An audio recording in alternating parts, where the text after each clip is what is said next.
Hello everyone, welcome back to my channel. आज हम start करने जा रहे हैं क्लास 10th आईसीएसई का सिलेबस। फर्स्ट टॉपिक चैप्टर जो है हमारा GST, goods and services tax. तो बेसिक एक वीडियो उसके ऊपर जीएसटी कंसेप्ट समझने के लिए। देखो, GST goods and services tax, सबने नाम तो सुना ही है, सबको पे करना पड़ता है। तो बेसिकली टैक्स जो हमारे पास दो तरह के होते हैं, डायरेक्ट और इनडायरेक्ट।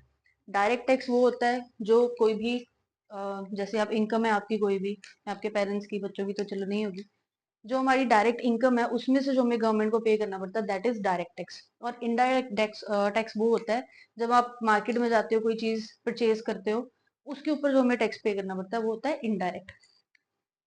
इसके अलावा इस चैप्टर में जो आपके पास टॉपिक्स आएंगे या जो आपको टर्म्स यूज करने को आएंगी, फर्स्ट है कॉस्ट प्राइस। जो भी ट्रेडर है, जहां से वो चीज प्रोडक्ट को परचेज करके लाता है, कितने अमाउंट पे लेके आता है परचेज करके, वो उसका कॉस्ट प्राइस होता है या उसको बेसिक प्राइस बोलते हैं, सीपी। उसके बाद प्रोडक्ट के ऊपर जो प्रिंटेड प्राइस होता है वो होता है उसका मार्क्ड प्राइस, या उसको लिस्ट प्राइस बोलते हैं, सिंबल है उसका एमपी। देन उसके ऊपर कई बार आपने देखा है कि कोई भी पुराने स्टॉक है उसको क्लियर करने के लिए डिस्काउंट हमें दिए जाते हैं कस्टमर्स को अट्रैक्ट करने के लिए। तो वो जो डिस्काउंट आपको मिलेगा वो हमेशा इसी मार्क्ड प्राइस के ऊपर ही मिलेगा, क्योंकि डिस्काउंट कभी भी टैक्स के ऊपर नहीं लगता। टैक्स आपको, गवर्नमेंट आपको कोई डिस्काउंट नहीं दे रही है टैक्स के ऊपर, वो हमेशा मार्क प्राइस पे लगेगा। डिस्काउंट लगाने के बाद जो आपके पास डिस्काउंटेड प्राइस बचेगा उसी को हम बोलते हैं सेलिंग प्राइस या एसपी। और जो टैक्स लगना है, जैसे भी बोला मैंने, वो टैक्स आपको सेलिंग प्राइस के ऊपर लगेगा, जो आपको फाइनली जो पे करना है उसके ऊपर फिर आपको टैक्स लग के वो पे करना पड़ेगा। अब नो, जीएसटी जो है वो दो तरह की होती है। वैसे तो थ्री टाइप्स होती हैं, एक सिलेबस में से डिडक्ट हो चुकी है तो हम दो ही करेंगे, सेंट्रल जीएसटी और स्टेट जीएसटी, या स्टेट वाले को हम बोलते हैं union territory GST, also यूजीएसटी।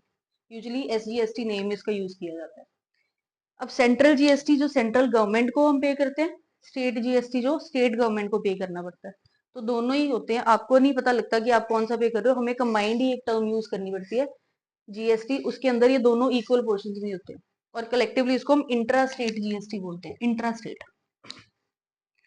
Intra state और इंटर स्टेट दो टर्म्स हैं। इंट्रा स्टेट होता है जो एक ही स्टेट के बीच में प्रोडक्ट एक से दूसरी जगह लेके जाया जा रहा है, मूवमेंट हो रही है उसकी, उसके लिए जो टैक्स आपको पे करना पड़ता है होता है इंट्रा स्टेट, जो कि सीजीएसटी प्लस एसजीएसटी दोनों की इक्वल होता है, इक्वल पोर्शन। फॉर एग्जाम्पल मान लो यहाँ पे इंट्रा स्टेट जीएसटी है 18%, तो 9% ही होगा सीजीएसटी और 9% ही होगा एसजीएसटी। दूसरा होता है इंटरस्टेट, क्योंकि वो सिलेबस से कट है, इसी का जो थर्ड टाइप बताया आपको।